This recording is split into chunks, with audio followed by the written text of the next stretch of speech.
A pinhole camera captures an image upside down. Ok, bonjour à tous, nous revoici donc sur Unreal. Désolé, j'ai dû faire une longue pause pour diverses raisons personnelles et professionnelles. Nous revoici donc sur Unreal. Je suis sur cette fenêtre. Voilà, ce que j'ai simplement fait, c'est par rapport à la dernière fois, c'est mettre à jour mon Unreal. Nous sommes sur la 5.3.2. N'hésitez pas à faire des mises à jour. Quand il y a des mises à jour, ça apporte de la stabilité, des nouveaux outils, donc très utile. Et la seule chose que j'ai fait par rapport à la dernière fois, donc j'ai fait un file new level, j'ai bien choisi le basique, qui est celui-ci très important, et j'ai fait create. Juste activer une petite option, de façon à ce que vous puissiez mieux voir ma souris, car oui, effectivement, petite parenthèse pendant que je cherche, je vais beaucoup moins faire de montage qu'avant, où j'enlevais les petits moments de flottement, où j'enlevais les moments de bafouillement. Donc voilà, vous m'entendrez beaucoup plus bafouiller, un peu plus de moments de flottement, etc. Ça sera un peu plus comme du live. Simplement, j'ai vraiment un peu de temps. J'ai vraiment envie de continuer à faire ces vidéos. Il y a de plus en plus de personnes sur la chaîne. On n'est pas non plus 1 million ou quoi que ce soit. Actuellement, je crois qu'on est 55 personnes. C'est plutôt cool, voilà, c'était quand j'ai créé cette chaîne, c'était vraiment sans ambition personnelle derrière ou quoi que ce soit. Voilà, simplement, il y a quand même des personnes qui commencent à arriver, qui débutent sur l'Unreal, et je trouve ça chouette, justement, pour ces personnes-là, de débuter, de se lancer dans ce merveilleux logiciel. Ok, donc j'ai juste activé un petit surligneur de la souris. Ce sera beaucoup plus pratique. Également aussi, pendant que je suis directement, je vais augmenter le son du micro, je pense que ce sera mieux. Oui, pendant que je suis dans les parenthèses, comme je vous disais, il y aura beaucoup moins de cuts ou quoi que ce soit, si ce n'est même pas du tout. J'ai un chien, donc voilà, je suis désolé si vous entendez des bruits de pas. Si ma chienne décide un petit peu de faire des siennes, je vais essayer de gérer ça au maximum. Mais voilà, c'est vraiment, comme je vous disais, on va considérer ça un peu comme des lives. J'ai également posé la question, n'hésitez pas à me dire si pour la suite vous préféreriez des lives directement. On puisse être tous ensemble pour vous montrer diverses options qu'on verra ensemble. Voilà, n'hésitez pas. Pour finir cette longue parenthèse, j'avais commencé à faire une introduction sur les landscapes. Ce n'est pas que je vais pas faire de leçons sur les landscapes, que vous allez manquer des vidéos, que sais-je. Simplement, j'ai un peu sondé la communauté et j'ai beaucoup plus de demandes sur les blueprints. Donc aujourd'hui, on va voir les blueprints. Je ne pourrais pas faire des choses en termes de blueprint extrêmement complexes puisque je ne suis pas dev, mais on fera déjà des choses suffisamment intéressantes pour vous montrer vraiment le fonctionnement du blueprint. La partie landscape, on y reviendra un petit peu plus tard, du moins après ce qu'on aura pu faire comme vidéo sur les blueprints. Ok, je vais ouvrir mon content drawer, qui est drawer, encore une fois, vu que ça fait longtemps qu'on ne s'est pas vu, je vais expliquer quelques petites choses assez rapidement, mais il y a vraiment mes vidéos qui sont faites sur l'interface pour ça. La content drawer, c'est ma fenêtre où j'ai tous mes contenus que j'ai pu intégrer dans l'Unreal, que j'ai pu créer, ou même il y a des contenus qui sont présents. C'est une fenêtre flottante. Si jamais vous voulez qu'elle ne soit plus flottante, il faut la docker. Et en la dockant, cette fois-ci, vous voyez, quand je clique ailleurs, ma fenêtre ne s'efface pas. Enfin, elle ne disparaît pas, plutôt. Si je ferme mon content browser, j'ai mon content drawer, hop, je l'active, mais vous voyez, si je clique ailleurs, ça disparaît. Content drawer et content browser, c'est la même chose, si ce n'est que la browser ne disparaîtra jamais. J'ai également créé dans Contents, c'est toujours dans Content que vous devrez créer vos dossiers. J'ai créé un dossier 01_tuto YouTube et à l'intérieur de celui-ci, j'ai créé un dossier blueprint. Pour créer un dossier, bouton droit, on peut créer un nouveau dossier ou alors CTRL-SHIFT-N, vous avez un nouveau dossier. Ces dossiers, on voit que j'ai mis une couleur. Si vous voulez mettre une couleur, il suffit de faire bouton droit, set color. On voit que moi j'ai bien le rouge et le bleu qui sont présents, qui sont utilisés. Et si je fais New Color et que je choisis jaune, cette fois-ci, si je retourne dans Set Color, on voit que j'ai plus que le jaune et le bleu qui sont dans ma scène. Donc très pratique. Ça permet plus de visibilité si vous voulez. Ok, mon dossier, je l'ai appelé Blueprint. On va rentrer dedans et on va créer un blueprint. Donc, bouton droit, et on voit que ici j'ai ma fenêtre, pareil qu'on a pu étudier quand on faisait l'introduction à une reel, l'interface, etc. Petit rappel, ici j'ai 4 propositions, blueprint, level, material et Niagara System, qui sont des particules. À l'heure actuelle, en fait, ou c'est même pas à l'heure actuelle, c'est que les ingénieurs de Unreal ont estimé que c'était vraiment ces 4 créations de blueprint, level, material et particules Niagara, c'était des choses qui étaient les plus utilisées. Mais vous voyez qu'ensuite, ici, j'ai des catégories. Ici, je suis dans blueprint, on voit que j'ai mon blueprint class qui est présent ici. Ce n'est pas qu'ils sont différents les deux, simplement ici, c'est le raccourci de ce qui se trouve ici. Mais que si je clique ici ou si je clique ici, c'est la même chose. Je vais cliquer sur Blueprint. On a une nouvelle fenêtre qui apparaît, qui me dit quel est le type de blueprint que je veux créer. C'est un peu, si vous voulez, Unreal va un peu vous mâcher le travail très brièvement, on va dire, par rapport à ce que vous voulez créer. Est-ce que je veux créer un contenu pour un acteur, pour un caractère, etc. Nous, on va principalement voir les acteurs. Vous avez de toute façon une liste de ce qu'est le component blueprint sur lequel vous allez cliquer. Il vous explique. Caractère, voilà, c'est un petit peu pour créer des caractères, etc. Nous, on va principalement utiliser acteur.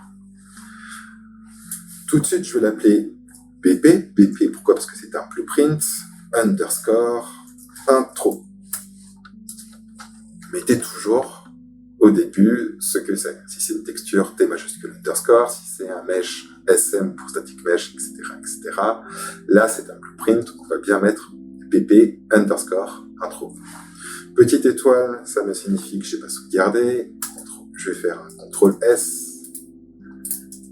Voilà, comme ça au moins, si je plante, si l'Unreal, même s'il est extrêmement stable, ça peut arriver de planter. Au moins comme ça, mon contenu sera toujours présent, même si je ferme. Parfait. Hop, je sais pas pourquoi j'avais appuyé sur Play. Ok. Et on va double-cliquer sur notre blueprint et on va mettre cette fenêtre en grand. Alors, une nouvelle fenêtre fait toujours peur. J'avoue que celle des blueprints peut faire particulièrement peur, surtout sur certains onglets sur lesquels on cliquera, surtout quand on est graphiste, artiste, etc. Moi, je ne suis pas dev, je suis artiste 3D. Mais ne vous inquiétez pas, je suis là pour vous guider. Ok, donc on voit que mon onglet s'appelle pp underscore intro. Ça, c'est finalement le nom que j'ai donné à mon blueprint. Mon blueprint est constitué de différentes fenêtres sur lesquelles on va un petit peu s'épancher. On va commencer par les 3 onglets qui sont ici. On voit que mon blueprint a 3 onglets qui sont ouverts. Finalement, mon blueprint est constitué de la partie visible qui se trouve dans Viewport. C'est finalement, si j'intègre des objets, des lumières ou que sais-je, c'est ici que je vais pouvoir voir comment les choses s'assemblent en fait, si vous voulez. Construction script, ça va être des choses qui vont être liées à la construction. On peut construire différentes choses avec le construction script. Et l'event graph, c'est la partie qui est plus liée à des événements. Si par exemple vous voulez créer un système de plateforme, c'est une chose qu'on viendra créer par la suite. Vous êtes un personnage, vous arrivez à un endroit et vous voulez qu'au moment où vous arrivez à un endroit précis, une plateforme descende et ensuite le personnage pourra monter sur cette plateforme qui ensuite pourra emmener le personnage ailleurs. Ça, c'est ce qu'on appelle un événement. Au moment où le joueur va arriver à un endroit, va marcher jusqu'à un endroit précis, et on va pouvoir appeler quelque chose. Un ascenseur, une porte qui s'ouvre ou que sais-je. Ça, c'est vraiment du moment où ça appelle et ça crée un enchaînement ou autre, ça va être un événement. Le construction, on va pas pouvoir fondamentalement créer des événements, appeler des choses, etc. On pourra construire différentes choses avec. On pourra faire, c'est sûrement un exercice qu'on fera ensemble, créer un système de tuyaux avec le construction script. On pourrait le faire tout à fait avec l'event graph, mais on viendra plutôt utiliser le construction script. Nous, on va tourner sur le viewport pour le moment. Cette fenêtre de viewport, donc on voit qu'elle est constituée d'une icône qui représente mon blueprint. J'ai également tout un tas d'options qui sont exactement les mêmes que ce que j'ai ici. Vous voyez les 3 traits, perspective, lead show, c'est ce que je retrouve ici. J'ai les mêmes options de déplacement, à la fois pour déplacer des objets, mais également pour jouer sur la vitesse de caméra. Vous voyez que j'ai exactement la même chose ici. Je vous renvoie vers ma vidéo qui traite justement sur l'interface, où justement j'explique un petit peu toutes ces options, à quoi ça sert. Je les explique certes pas dans le blueprint, mais dans ma fenêtre Unreal, mon viewport Unreal qui est ici. Mais comme je vous disais, c'est exactement la même chose, elles sont exactement les mêmes fonctions, les mêmes utilités, donc n'hésitez pas à regarder cette cette vidéo. Voilà, je vous avais dit qu'il y aurait beaucoup plus de flottement, d'hésitation, etc. Voilà, on est en ambiance live, on va dire. Ok, je vais mettre ma fenêtre comme ceci, et ce que je vais faire, c'est que je vais déposer mon blueprint en le drag and dropant dans ma scène. Ce qu'on voit tout de suite, c'est que donc mon blueprint que j'ai déposé dans ma scène a une icône qui est spécifique au blueprint. Ça va m'indiquer ici visuellement que ici j'ai un blueprint. Vous voyez, ici j'ai une icône pour le personnage, pour dire qu'à tel endroit le personnage commence, enfin il apparaît ici. Pour les blueprints, c'est vraiment une icône qui est spécifique au blueprint. Si par exemple, je cache le floor, vous voyez que vraiment cette icône, c'est ce qui est représenté ici. C'est vraiment, encore une fois, visuellement pour me dire, ici, tu as un blueprint. Il est tout à fait possible, dans un blueprint, de prendre un blueprint et d'avoir un nombre indéfini présent dans votre scène. Vous voyez là, je drag and drop plein de blueprints dans ma scène. Et on voit qu'à chaque fois, donc j'ai l'icône qui se répète, qui me signifie qu'ici j'ai un blueprint, ici j'ai un blueprint, etc., etc. Pour continuer dans notre fenêtre, je vais la mettre en plus grand. On a ensuite en dessous notre onglet, on a toute une série d'options. On a par exemple sauvegarder. Bon, pour l'instant, j'ai pas grand chose à sauvegarder puisque je n'ai rien fait dans mon blueprint. J'ai la possibilité de savoir où est stocké mon blueprint. Si par exemple ici je fais exprès de changer de dossier, si je clique sur le dossier et la loupe, ça m'ouvre tout de suite l'endroit où est stocké mon blueprint. Donc nous, on va faire en sorte que les choses soient toujours très bien rangées, très bien organisées, très bien nommées, etc. Donc normalement, vous ne serez jamais perdu puisque vous aurez bien fait attention de là où vous allez stocker vos éléments. Mais malgré tout, voilà, ce petit dossier, cette loupe, c'est plutôt pas mal. Ça permet aussi de pouvoir accéder au dossier blueprint très rapidement puisque j'ai juste à faire un clic ici. Et ça m'ouvre directement mon dossier où est stocké mon blueprint.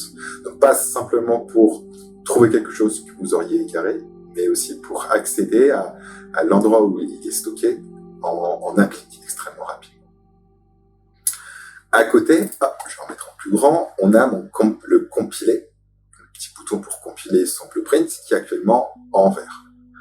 Mais vous allez voir, on viendra voir ces options après plus tard, vous allez voir que justement, dès que je vais commencer à apporter des modifications, ce petit bouton vert là, ce petit rond vert, avec un V comme validé à l'intérieur, il va changer. C'est pour ça qu'on va passer directement dans la partie Components. Components, c'est quoi? C'est la partie où vous allez pouvoir ajouter des composants. On va pouvoir, dans un blueprint, ajouter des objets, de la lumière, de la musique, de l'intelligence artificielle. Il y a vraiment tout un tas de choses qu'on va pouvoir intégrer dans notre blueprint. C'est là qui est vraiment, on va commencer à effleurer à peine les possibilités des blueprints. C'est vraiment quelque chose d'assez incroyable.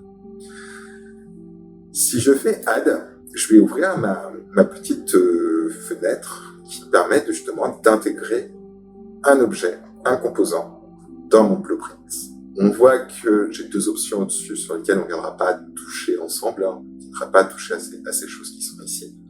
Et par contre, on va regarder tout ce qui se passe en dessous. On voit qu'on a une première partie qui s'appelle Common.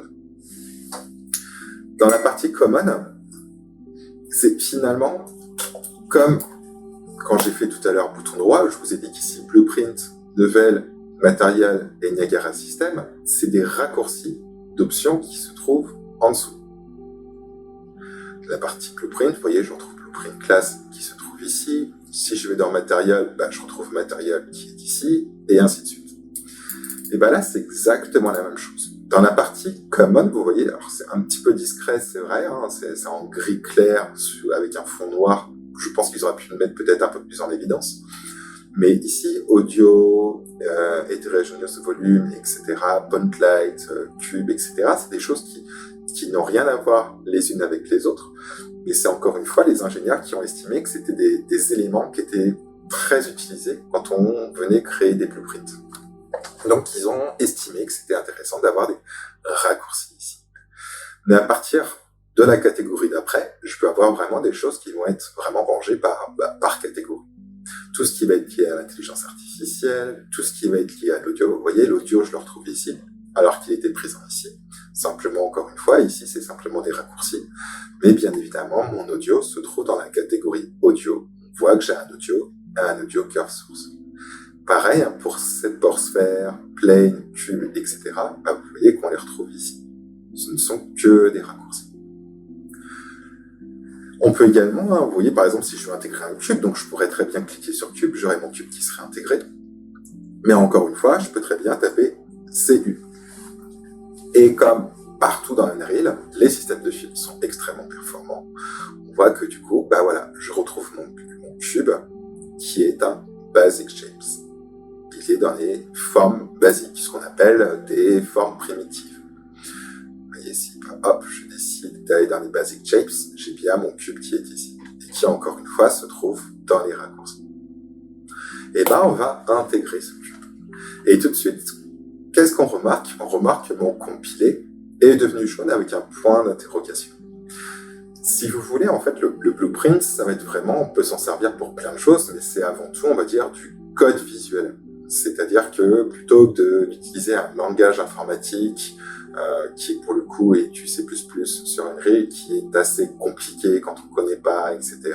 Voilà, c'est vraiment un long apprentissage, hein, surtout le C++, qui est le langage informatique qui n'est pas le plus aisé. Unity utilise le C#. C# est beaucoup plus facile à comprendre que le C++. Il y a plein de choses qui sont liées au C++, hein. Je suis pas là pour faire cours de C++, et de toute façon, je ne sais pas coder du tout.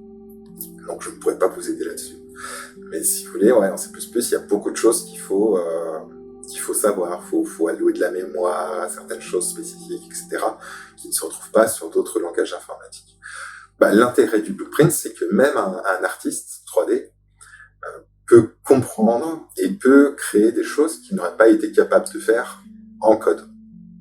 C'est vraiment c'est pas que c'est plus, comment dire, il y a toujours une logique de code à avoir, mais vraiment ça va être beaucoup plus visuel, beaucoup plus graphique, et c'est ça qui est vraiment chouette. Et du coup, pour revenir là-dessus, il est très facile du coup d'avoir une erreur dans son blueprint. Et le compilé sert à ça. À l'heure actuelle, Unreal n'a pas checké pour savoir si mon blueprint est valable. Pour que Unreal check mon blueprint et me dise « Ok, il n'y a pas de souci, tu peux y aller », je vais cliquer sur le compile. Et on voit que mon rond jaune est devenu vert avec un V qui me dit « Ok, c'est validé, je suis d'accord avec toi, ton blueprint est bien, tu peux y aller, tu peux foncer, il ne pose pas de souci. » Et une fois que j'ai fait ça, je vais tout de suite sauvegarder. Et on va regarder ce qui s'est passé dans notre viewport. Et dans notre viewport, on voit que tous mes blueprints, désormais, intègrent un cube. Pourquoi? Parce que, ici, dans mon blueprint, j'ai intégré un cube. Donc ça, c'est super pratique, parce que si jamais vous avez une scène où il y avait tous ces cubes qui étaient présents, disséminés un petit peu partout, si à un moment, vous devez, pour X ou Y raison, changer ce cube et mettre, par exemple, changer sa taille ou changer sa position, il faudrait aller chercher tous ces cubes un par un et faire les modifications que vous voulez leur apporter. L'intérêt du blueprint, c'est que, en fait, tous ces cubes qui sont présents ici sont des enfants du blueprint qui est stocké ici. Ça veut dire quoi? Ça veut dire que si, par exemple, vous devez bouger un cube, vous voyez, quand je bouge, dans l'interface, qu'est-ce qui se passe? Ça affecte tous les enfants. Si j'ai besoin de lever le cube, vous voyez, ça le fait directement sur tous les enfants. C'est ce qu'on appelle une instance, en fait. Donc, extrêmement pratique, puisque vous allez gagner un temps fou si vous utilisez les blueprints pour certaines choses. Si jamais j'appuie sur R, ça me permet de faire quoi? De changer la taille. Vous voyez que du coup, ça change la taille de tous mes cubes. Si jamais vous décidez que finalement c'est pas un cube qu'il faut, c'est simple, je prends mon composant cube, je peux faire supprimer, on voit que tout de suite ça a supprimé mon cube, et je peux aller directement ici, et taper sphère, et je vais mettre une sphère. Voilà, extrêmement agile. C'est génial par rapport à ça, des blueprints. Toujours pareil, vous pouvez changer la position, etc. Vous pouvez tout faire en fait, et ça affecte forcément tous les enfants. Donc très pratique. Hop, on va compiler. Nickel. Je peux très bien, par exemple, aller sur Add et puis intégrer une lumière, une point light. On fera un cours sur les lumières. Pour l'instant, on va vraiment juste la disposer ainsi. Et si je la montre, vous voyez que tous mes blueprints ont désormais une sphère et une lumière. Cette lumière, par exemple, je peux décider de la mettre en rouge. Vous voyez, c'est vraiment ça l'a changé sur tous les enfants. Donc, extrêmement pratique. On voit également au niveau de ma liste des composants que j'ai mon BP intro qui contient mon défaussé route. C'est vraiment, on va dire, c'est un peu comme all et content. Content, c'est la base. Je pourrais pas supprimer ce dossier. C'est vraiment là où je vais stocker des choses. Le all, en fait, si vous voulez, le content, vous pourrez jamais le supprimer. Donc c'est un peu pareil, c'est-à-dire que le BP intro, c'est votre blueprint, défaussé route, c'est vraiment, on va dire, la base de votre blueprint, et après, ensuite, vous pouvez intégrer des choses. Et du coup, vous voyez, j'ai des petites pyramides, des petits triangles, des petites flèches qui apparaissent ici. Ça, c'est pour me signifier que tel élément, tel composant est l'enfant de tel composant. Vous voyez, si je ferme défaussé route, j'ai plus rien qui apparaît. Pourtant, j'ai bien mes éléments qui sont ici. Simplement, ce que ça veut dire, c'est que dans mon défaussé route, j'ai une sphère. Donc, lui, c'est le père, et lui, c'est l'enfant. Et la point light se trouve dans sphère. Donc, la point light est l'enfant de la sphère. Elle est apparentée. Ça veut dire que si je prends ma sphère, je clique sur composant sphère, et que je bouge ma sphère, qu'est-ce qui se passe? J'ai ma point light qui bouge également avec ma sphère. Pourquoi? Parce qu'elle est l'enfant de la sphère.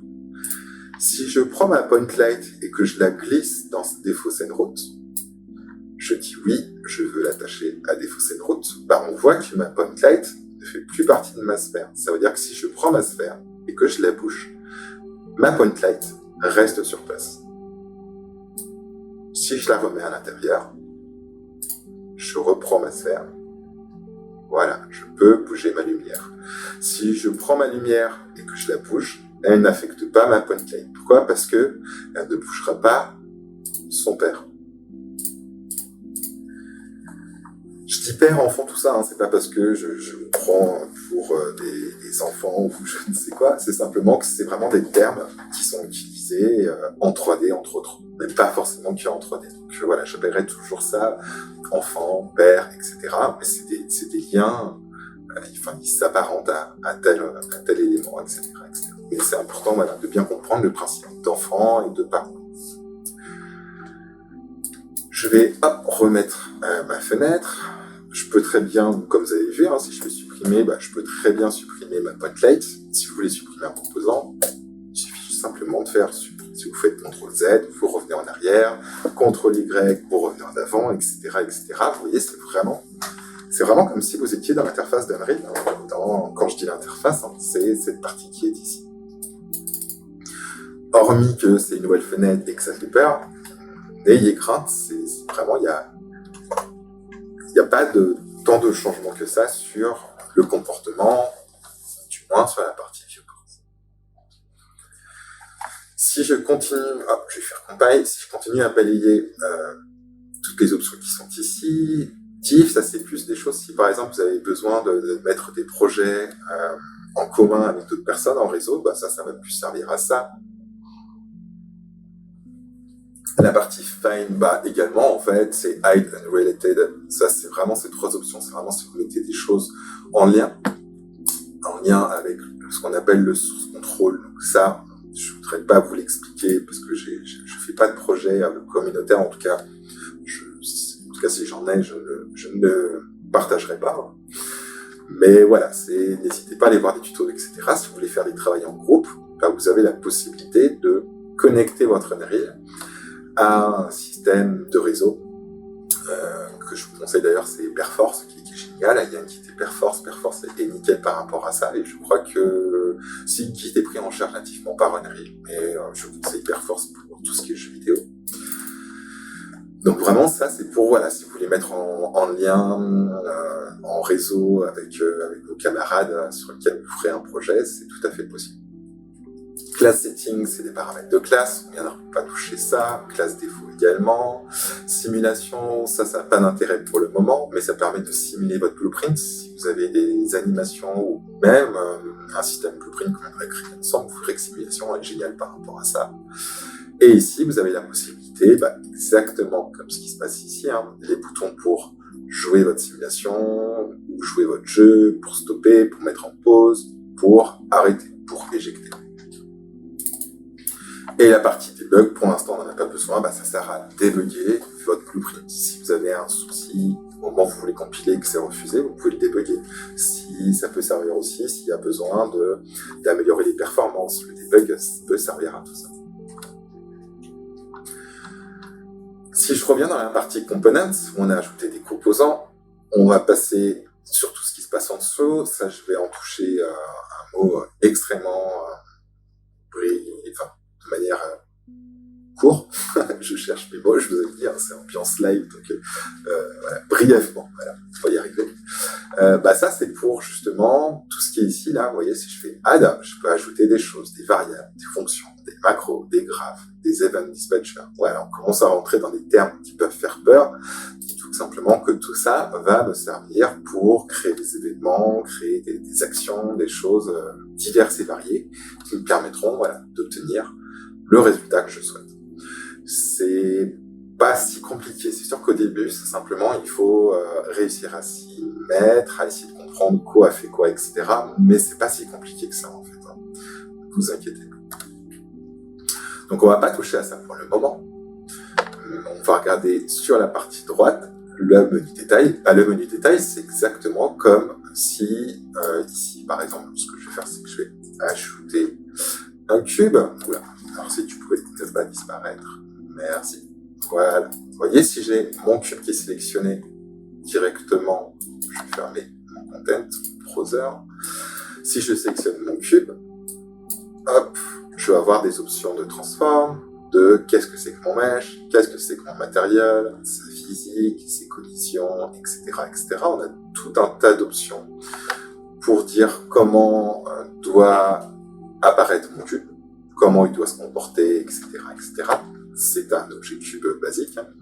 Et finalement, si je sélectionne ma sphère, ce qu'on se rend compte, c'est qu'on a exactement les mêmes options. On a simplement quoi? On a simplement la partie variable au-dessus, tout en haut, qui est en plus, que je n'aurai pas ici.